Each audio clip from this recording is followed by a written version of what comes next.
saktong-sakto po sa cold weather. Mga ka-viewers, try muna natin gumawa ng skinless longganisa. So, meron ako dito ground pork. Ayan. Madaming garlic. Meron tayong toyo, oyster sauce, salt, annatto oil, at meron din tayong black pepper. So, una kong gawin, gagrind muna natin itong ating garlic. So, hindi ito yung longganisa na medyo matamis. More on, ano siya, garlic at maalat lang. Kasi matagal na po kaming naghahanap ng yung longganisa na parang Ilocos style. So, parang hindi pa namin nakita yan dito. Yung ganong timpla. So, ewan ko lang. Kung makakuha tayo kahit yung lasa lang ng longganisa na medyo madaming bawang.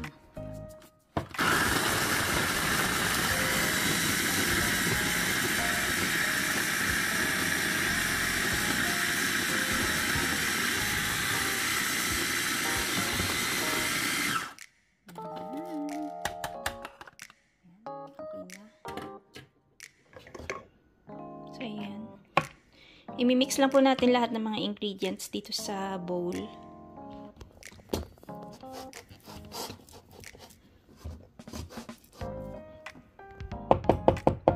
So, andyan na po yung ating garlic.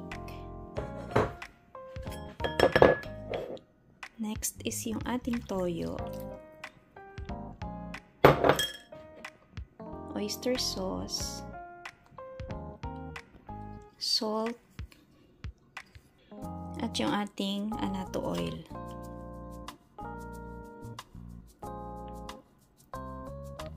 Tapos nag-add na rin po tayo ng black pepper.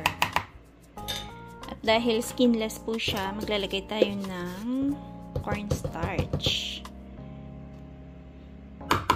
Para mag-bind po yung ating mixture.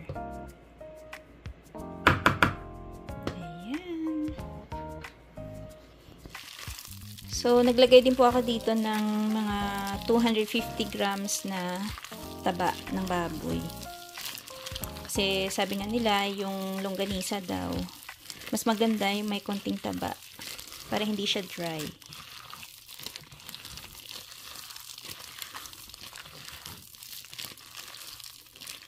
Ang bango, amoy garlic talaga siya. Ayan o, daming garlic.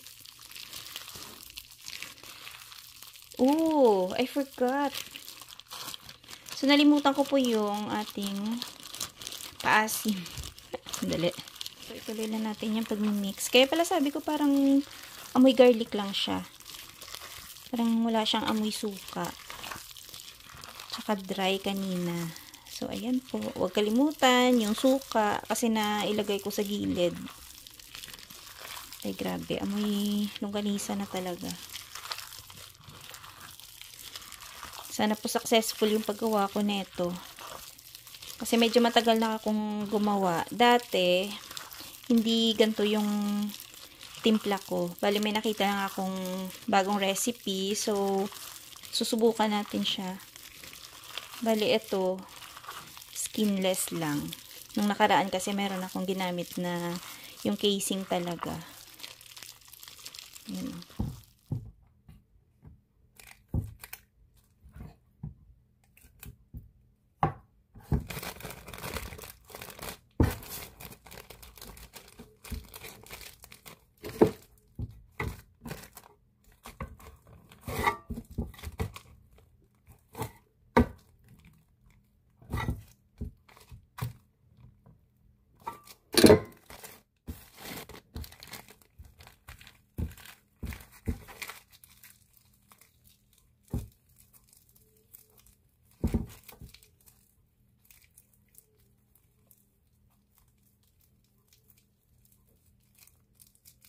So, ganyan po siya. So, yun po yung nabalot natin na longganisa. Ayan. Lagay muna natin siya sa freezer. Tapos, after 2 days, tsaka siya lulutuin. So, ito po yung binake ko kanina na ube, tsaka yung mango pie. Ayan. Ilang piraso lang. Ayan oh, na umapaw yung kanyang palaman. Kasi yung dough ko medyo manipis, tsaka medyo maliliit. Pero okay lang yan. Kakainin lang naman yan eh. So, ihiwalay natin yung ube. Tapos yung, hindi ko alam yung iba. Ayan, ube. Eto, mangga. Si Denise kasi gusto niya yung mangga eh. Ito kaya, ube. Ito, ube din. Nauna kong binake kasi yung mangga. Ay, yung mangga, parang ilang piraso lang. Ayan, yung mangga. Siguro mga 5 piraso lang yung mangga. Ayan, mga ka-viewers. Meron na naman kaming pangkape bukas. Ang hirap mag-diet, diba? Lalo na pagka yung marami kang alam lutuin. Diyos ko, pang hirap talaga mag-diet. Ito ata, mangga to. Ay, amoy ube. Ewan ko, asan yung isang mangga? Meron pang isang mangga. Ito yata. Mangga ata to. Paano kasi? Amoy, amoy dough. So, hindi ko alam. Bala na. So, ayan. Tabi natin. Para bukas, merong pang kape. Ito na muna yan. So, ito na po pala yung longganisa na ginawa ko 2 days ago. So, 2 nights siyang na ilagay sa freezer. Tapos, luluto rin ako ng crab and corn soup. Meron akong crab meat, shrimp. Ayan. Meron tayong corn at dahon ng sibuyas.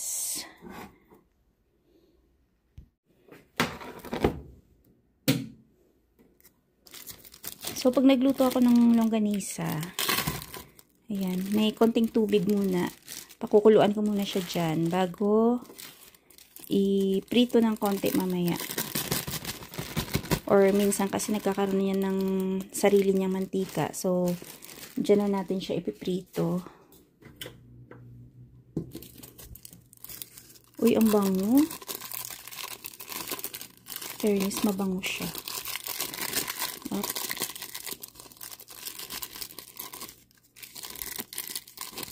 Kanina ko pa siya nilabas sa freezer. Siguro mga 1 hour na.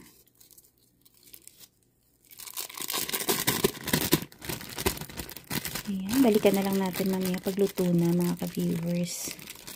At nang masintensyahan natin kung masarap ba yung nagawa kong longganisa.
Sarap yung maraming sibuyas.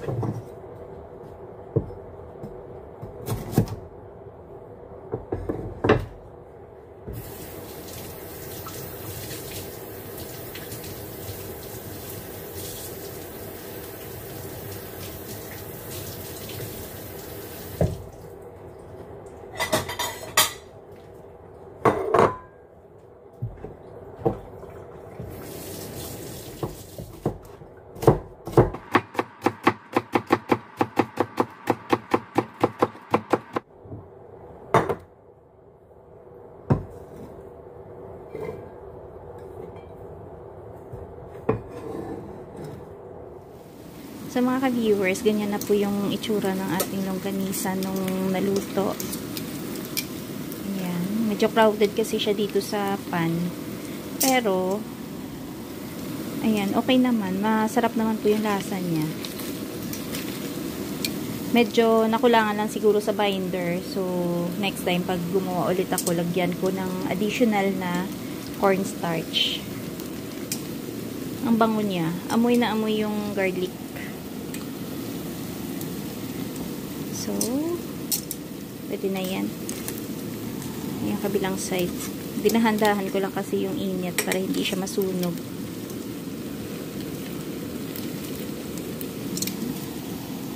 So, next is yung ating soup. Ayan. Meron na akong water dyan. Bali, 1 liter po siya. So, lagay na natin yung ating chicken cube. Yung corn.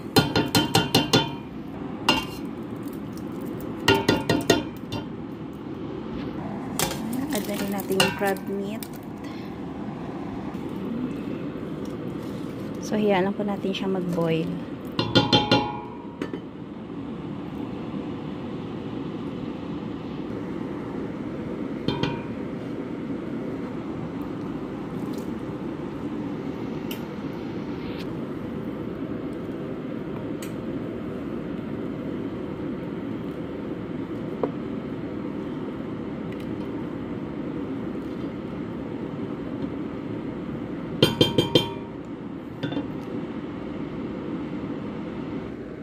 Add na po natin yung ating celery.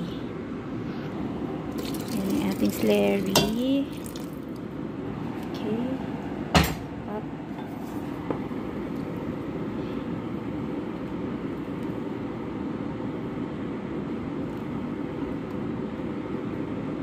Mukhang masarap nga ito. First time kong gumawa ng ganito. Yung homemade lang siya. Ayun.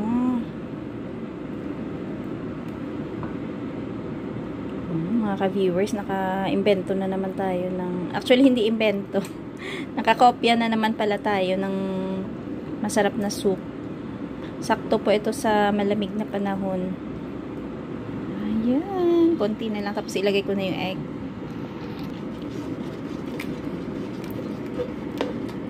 So ayan po, pwede na natin i-add yung egg, tapos wait, timplahan po natin ng asin tsaka paminta. Ayan.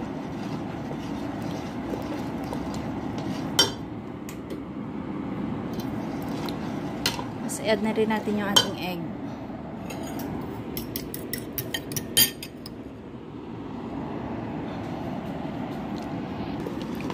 Ganyan po yung paglagay pala ng egg. Dapat ganyan.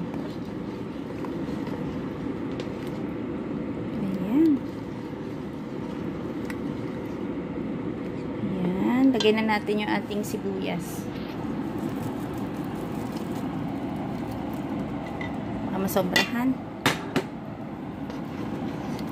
So, yung mga ka-viewers, ready na po yung ating crab and corn soup.